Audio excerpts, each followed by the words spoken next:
কত শত দিন কেটে যায় রাত্রি অগণিত, বাবা মায়ের কষ্ট সে তো নয় তো ভোলার মতো।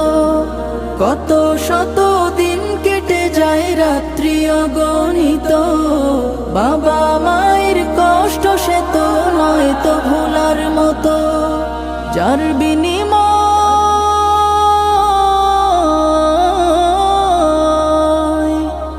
বিনিময় কণ্ঠে ফোটে পাক হরফের গান, যাদের বুকের মানিক হলো হাফেজে কুরআন, হাফেজে কুরআন, হাফেজে কুরআন। হাফেজ হতে গুরুজনের ত্যাগের নজরানা চিরজীবন রাখবো স্মরণ।